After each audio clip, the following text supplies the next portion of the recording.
Permisi, selamat pagi. Selamat pagi, dengan Mbak siapa ya ini? Iya Bu, perkenalkan nama saya Alifah. Di sini saya ingin melakukan konseling pada pagi hari ini. Kira-kira apakah bisa ya Bu? Oh iya, bisa Mbak. Untuk sesi konseling pada pagi hari ini, kita awali pukul 10 dan berakhir pukul 11.30 ya Mbak. Mari silakan masuk Mbak, saya antar untuk duduk ke kursi. Baik Bu, terima kasih. Oke, jadi untuk kelancaran sesi konseling hari ini, saya akan menutup pintu ya Mbak, agar tidak terganggu. Apakah Mbaknya keberatan? Tidak apa-apa Bu, terima kasih.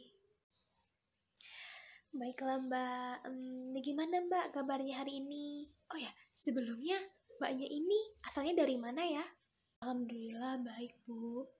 Cuman ya hari ini saya lagi cemas dan khawatir karena kan sekarang Malang lagi musimnya COVID-19 ya Bu.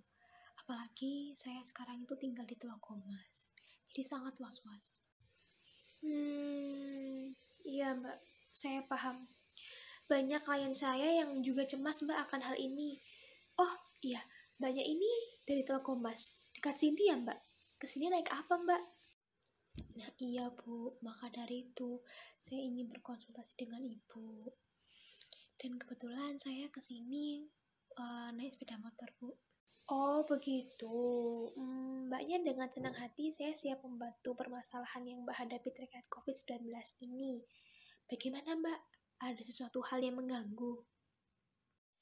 Ini loh Bu, ada keluarga saya tuh yang dia tuh udah ditetapkan sebagai status ODP.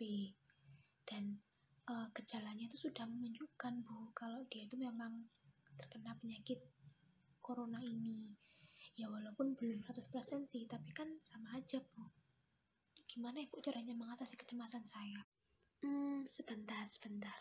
Sebelumnya hubungan Mbak dengan saudara Mbak ini apa ya? Kakak tah atau adik? Dia ini tuh adik sepupu saya Bu, baru aja pulang dari Jepang. Nah, rumahnya itu tinggal di dekat rumah saya.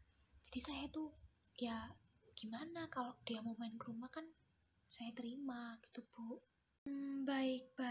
Saya paham situasi sekarang ini. Tapi sebelumnya, apakah Mbak dengan adik sepupu Mbak ini pernah berinteraksi sebelumnya sesaat sesudah adik Mbak ini pulang dari Jepang? Dan dari mana Mbak tahu bahwa adik Mbak ini merupakan pasien dengan status ODP? Ya enggak secara langsung Bu, kami berkabar melalui via WA, via chat. Dan saat saya mengetahui berita itu, saya langsung jadi panik sekali Bu. Saya pun seperti kesetanan.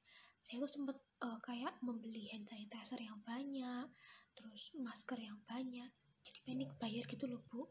Pokoknya saya tuh harus cepet-cepet beli biar saya tuh gak ketularan virusnya.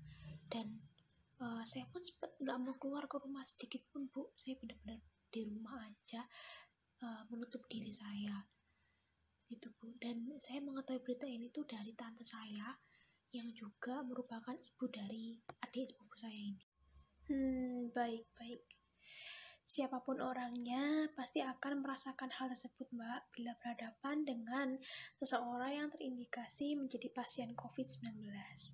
Walaupun dia adalah saudara kita sendiri, namun ketakutan dan kecemasan itu akan pasti ada.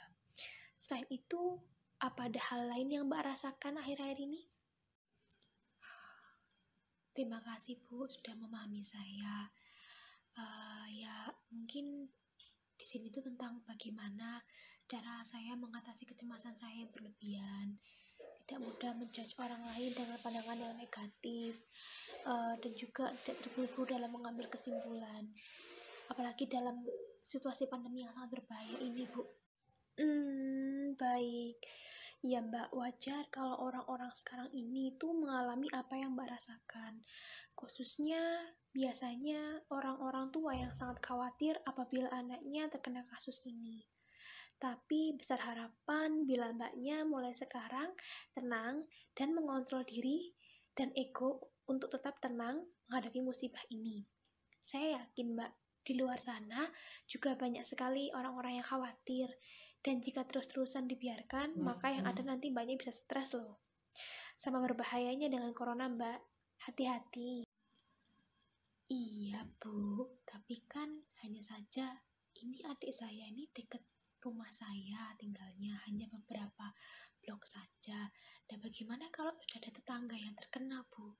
Kan otomatis saya juga nanti bakal terkena, Bu. Loh, tapi Mbak, bukannya sekarang adik Mbak sudah dikarantina dan sudah mendapatkan penanganan yang tepat? Iya, Bu. Alhamdulillah sudah mendapatkan penanganan yang tepat. Ya, di dekat rumah saya juga sebenarnya sudah disemprotin desinfektan gitu sih. Dan sudah melakukan pembersihan secara berkala. Tapi tetap saja, Bu, saya masih was-was. Saya masih takut kalau misalnya sisa virusnya tuh masih ada. Insya Allah dengan penanganan yang tepat, virus tersebut akan mati dengan sendirinya, Mbak. Dan kalau dilihat-lihat, memang Mbak Della ini punya kekhawatiran yang sangat tinggi, Mbak. Tenang aja, Mbak. Apalagi melihat kesigapan petugas medis dan lingkungan yang segera menindaklanjuti penyebaran virus, itu akan lebih mengurangi penyebaran virus corona ini, Mbak. Saya harap Mbak tetap selalu mengantisipasi penyebaran virus ini dengan menjaga kebersihan diri dan lingkungan, serta mengurangi aktivitas dan interaksi yang Mbak lakukan sehari-hari ini. Juga selalu berdoa kepada Tuhan Yang Maha Esa ya, Mbak, agar selalu diberikan lindungan dimanapun Mbak dan keluarga berada. Dan juga untuk kecemasan yang ada pada diri Mbak ini, usahakan ketika kecemasan itu muncul, Mbak jangan gegabah dulu ya. Bisa jadi itu hanya kecemasan di awal dan tidak ada faktanya, hanya pikiran-pikiran Mbak saja. Jadi coba sekarang Mbak mulai melatih diri, seperti menarik nafas pelan-pelan ketika kecemasan melanda, dan berkata dalam hati dan dengan lantang bahwa saya baik-baik saja, tidak boleh gegabah dan terburu-buru. Insya Allah, hal tersebut akan meringankan beban dan kecemasan yang Mbak Della rasakan. Wah, ternyata memang benar ya, Bu. Sebenarnya kecemasan itu sumbernya pada diri kita sendiri. Dan di musim seperti ini tuh memang banyak yang mengalami kecemasan juga. Tidak hanya saya.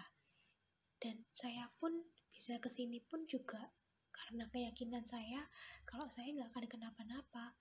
Itu hanya kecemasan belaka saya yang tidak akan terjadi apabila saya tidak membuktikannya sendiri. Iya, Mbak Della, betul sekali.